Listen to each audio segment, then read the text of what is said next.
through this together, and I have 7 steps that we are going to do when we are finding intersections.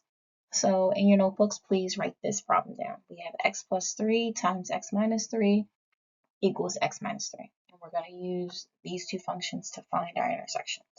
Okay? All right.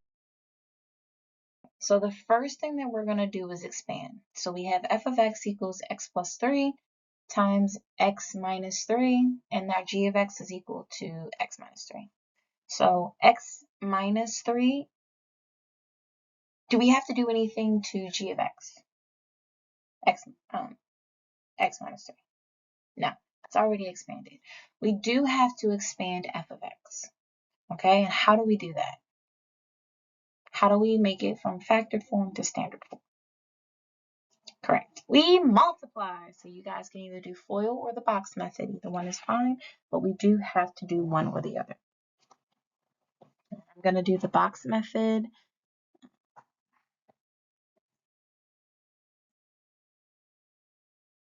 We have x plus 3, x minus 3, x times x squared, 3 times x, 3x, negative 3 times x, negative 3x, and negative 3 times 3, negative 9.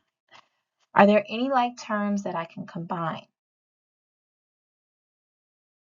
Perfect, the diagonal ones, okay? And so negative 3 plus 3 is 0. So negative 3x plus 3x is 0. So we are left with x squared minus 9. Okay, so the first thing that we did, we need to expand. We only had to expand one side, so we end up with x squared minus 9 for f of x and x minus 3 for g of x. The second thing we're going to do is we're going to set them equal to each other. So we said that f of x is equal to x squared minus 9, and then g of x is equal to x minus 3. We're going to put them equal to each other. Because again, the intersection is when both of these values are equal. So we're trying to find that point where they are equal. Okay, so we're just going to add an equal sign in between our two functions. All right. Now that they're set equal to each other, we're going to move everything to one side. And we're doing that so that we can, again, we're trying to solve for x. So x squared minus x minus 6 equals 0. And we got that because x squared minus 9 equals x squared minus 3. Okay. I want everything to one side. So the opposite of negative 3 is positive 3. So I'm going to add 3 to both sides. The opposite of positive x is negative x. So I'm going to subtract x from both sides.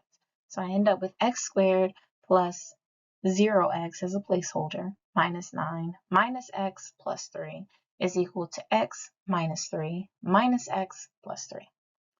This negative x and this 3 cancels out. This x and this negative x cancel out.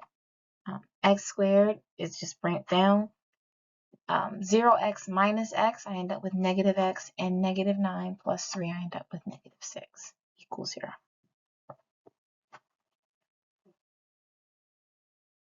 Right? And now I'm going to factor. So again, to factor, we remember we're looking for, and I have to factor here. Let's start there. I have to factor here because I have an x squared and a negative x. If I'm trying to get that x by itself to figure out the value, the easiest way to do is to factor.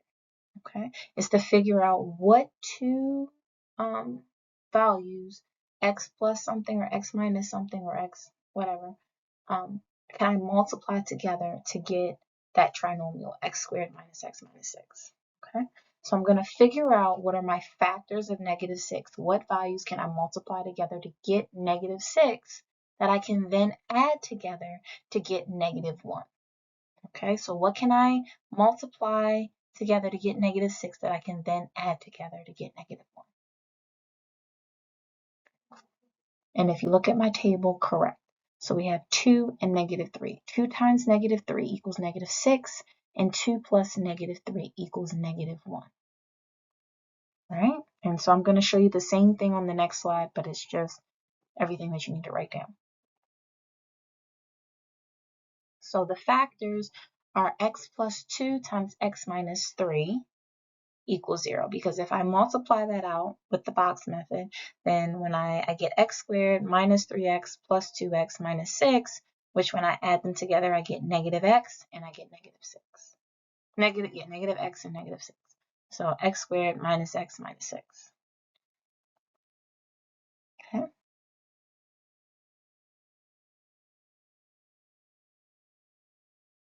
All right.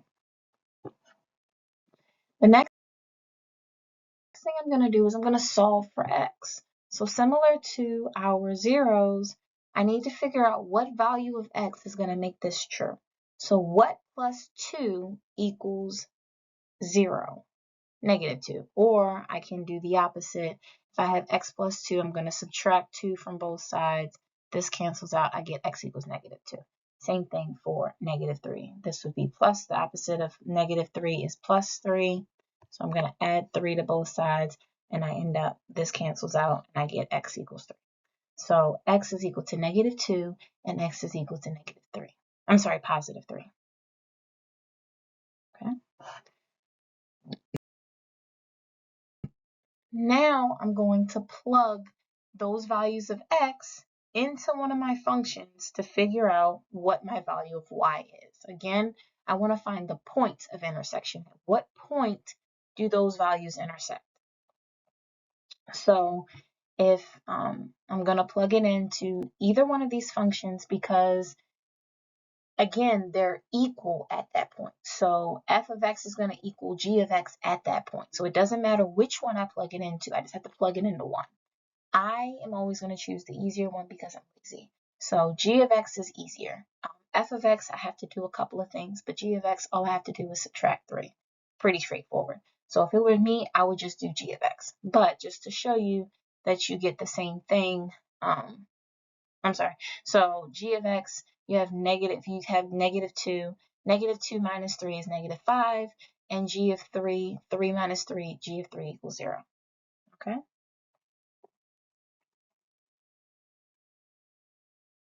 And so the last thing you're going to do is you're going to put your points together. So if you have your x value is negative 2, your y value is negative 5. And if your x value is 3, your y value is 0. So I had my coordinate point is negative 2, negative 5, and 3, 0. Those are my points of intersection. Okay.